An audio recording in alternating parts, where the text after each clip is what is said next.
लेकिन सुधांशु जी, जो एक एलिगेशन बीजेपी के ऊपर सिर्फ आम आदमी पार्टी नहीं, पूरा का पूरा विपक्ष लगा रहा है। सारे लोग जो पटना के अंदर जिसको ये घृणा भाव से कह रहे हैं कि अरे तो सारे भ्रष्टाचारी एकजुट हो गए थे।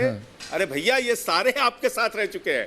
मैं सिर्फ इतना कह रहा हूं आपके साथ, और ये मैं कह रहा हूं at a larger perspective. Sudhanshu ji, Sanjay ji, आप दोनों माननीय सांसद हैं, ये बात समझिए, जनता भी ये बात समझती है कि राजनीति में साम दाम दंड भेद सब चलता है। आपको जीतना है और जीतने के लिए आप कुछ भी करते हैं। बीजेपी में भी कई सांसद हैं, विधायक हैं जिनके ऊपर केसेस हैं, विपक्ष में तो है ही, तो किसी का कुर्ता साफ नहीं है, बेदाग तो नहीं। सुधांशु जी, तो जब आपको जरूरत पड़ी लिया, क्या जो शिवसेना के सांसद आए थे या फिर जो विधायक आए एकनाथ शिंदे के साथ, उनके ऊपर केसेस नहीं थे? है, but I don't think that is a criteria. क्या वो क्राइटेरिया है भी, या क्राइटेरिया सिर्फ ये है कि अपनी सरकार बनाई?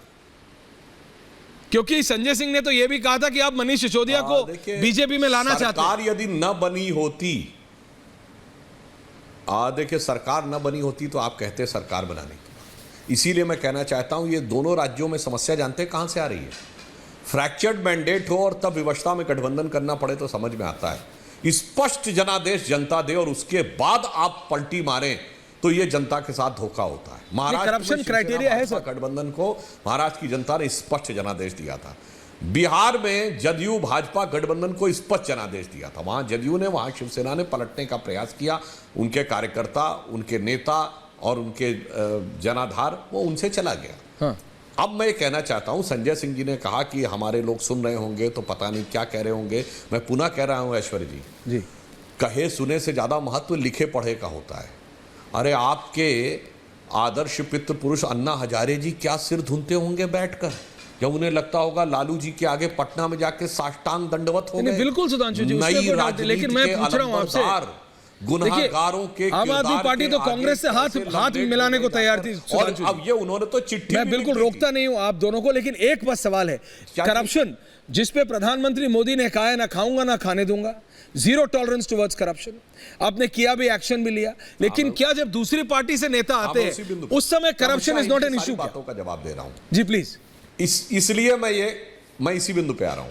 इसीलिए शराब घोटाले पे अन्ना हजारे जी अरविंद केजरीवाल जी के लिए सार्वजनिक रूप से चिट्ठी लिख चुके हैं कि उन्हें बहुत दुख हुआ कि राजनीति जिस आधार पर शुरू हुई थी, आज भ्रष्टाचार और घोटालों में यह पार्टी फंस गई और यह भारत के इतिहास की उस अद्भुत पार्टियों में से एक हो गई है जहां भ्रष्टाचार के आरोप पे इनके 2 मंत्री और जिसमें उप मुख्यमंत्री भी शामिल हैं, वो जेल में हैं और जेल से रह के वो लोग मंत्री भी रहे लंबे समय तक। सत्येंद्र जैन लंबे समय तक मंत्री रहे। हाँ, संजय सिंह जी जो ये याद दिलाने का प्रयास करते हैं कि हमारा इन दलों के साथ हमने गठबंधन किया था, बिल्कुल बता रहे हैं। 2 बातें बहुत स्पष्ट कर दे रहा था, हमने कभी भी अपना मुख्यमंत्री बनाने के लिए नहीं किया।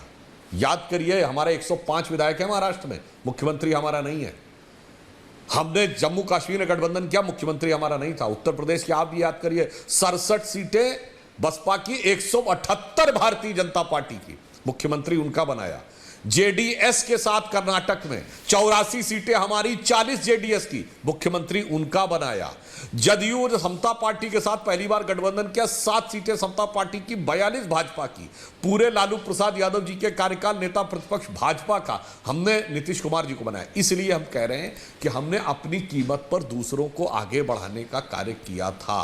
अब हम कोई सवाल नहीं कर रहे हैं सुधांशु जो आप ये कहने का जी, वो करप्शन वाला साहब। Thank you. हाँ जी, हाँ, मैं उसी पॉइंट पे आ रहा हूं। करप्शन के विषय के ऊपर हमने बहुत स्पष्ट किया, यदि हमारी नजर में किसी व्यक्ति के ऊपर करप्शन का संदेह है तो जांच यथावत चलेगी। आज तक एक केस बता दे जिसमें हमने जांच विड्रॉ कर ली हो या केस खत्म कर दिया हो। हमारा काम है संदेह करना और वो कोर्ट के सामने रख देना, लेकिन अपने साथ जोड़ने में कोई दिक्कत नहीं है। क्या है, परंतु इनके जमाने में तो केसेस विड्रॉ हुए। और एक मिनट ऐश्वर्य जी, एक और बात कहूं जी, इनके जमाने में केस विड्रॉ हुए भ्रष्टाचारियों पे ही नहीं, अपराधियों पर ही नहीं, आतंकवादियों तक से केस विड्रॉ किए गए। आतंकवादियों से केस विड्रॉ किए गए। उत्तर प्रदेश में बनारस, लखनऊ और फैजाबाद की कचहरी में धमाके करने वाले आतंकवादियों पे कोर्ट ने हस्तक्षेप किया, तब उनके केस रुके, अन्यथा ये तो अपराधी, आतंकवादी, भ्रष्टाचारी सबको करे दे रहे थे। इसलिए ये अंतर है। हमारी नजर में यदि कोई भ्रष्टाचार में संलिप्त है तो अगर आप याद करिए, हमारा भी कोई व्यक्ति आता है, हम तो कह रहे मध्य प्रदेश में हमारा एक कार्यकर्ता था जो राष्ट्र विरोधी गतिविधियों में लिप्त पाया गया, धड़ाक से पुलिस ने उसके ऊपर कार्रवाई की। इसलिए हम इस मामले में बहुत स्पष्ट है, मोदी जी बहुत ही स्पष्ट है कि कार्रवाई अगर कोई भी चीज होगी तो कार्रवाई यथावत होगी, इन लोगों की तरह नहीं कि एकदम 360 मैं आपका पॉइंट समझ गया। तो संजय जी वो कह रहे हैं भाई कार्रवाई चलती रहेगी, लेकिन जो आ रहा है आने दो। अचानक उनके आगे साष्टांग दंडवत हो जाते हैं। हाँ, ये अभी आपने आचार्य जी और स्पष्ट कर देते हैं, सही लाइन पकड़ी का। नहीं वो क्लियर कर रहे हैं, वो क्लियर कर रहे हैं कि भाई मतलब इन्वेस्टिगेशन होती रहेगी। हाँ, हम स्पष्ट हो गई बात उनकी। कुछ ऐड करना चाह रहे हैं, उसके बाद वापस आ रहा हूं आपके पास। शांति से, ज्यादा लोग नहीं है आज। नहीं उनको कंप्लीट करने दीजिए फिर। एक लाइन ऐड कर दूंगा। देखिए, हमारा बहुत स्पष्ट मंतव्य है, हमारी केंद्र में स्पष्ट बहुमत की सरकार है, हमें वहां सरकार चलाने के लिए किसी की दरकार नहीं है। जिन राज्यों की आप बात कर रहे हैं वहां भी हमारी स्पष्ट बहुमत की सरकार है, तो फिर क्यों? मगर ये इसलिए हम सत्ता के लिए कोई बात कर रहे हैं, इसका कोई तर्क नहीं बनता। ये सत्ता के लिए कर रहे हैं भाई, ये सब जाके एक हो रहे हैं कि मोदी जी को हराओ ताकि सत्ता में अपनी बंदर बांट पाओ।